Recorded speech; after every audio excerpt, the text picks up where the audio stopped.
वर्षा दिन को दृष्टि रखी कमापल्ली बंध रास्तार नालू माटी कढ़ाई। एही रास्तार दीर्घ 25 वर्ष धरी सामान्य वर्षा हेले पानी जमी रहुछि।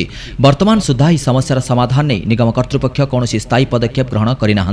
वर्तमान नालू माटी कढ़ा कार्य को स्वागत कर किपरि वर्षा हेले पानी न जमिव से उचित पदक्षेप ग्रहण कर बहु साई बासिंदा दाबी करिसेंति। सेहिपरि पंचदेउल साइठारे नाल कार्यालय नाल गुड़िक भांगी दिया सह अलिया आवर्जना गुड़िक कढ़ा जाइछि।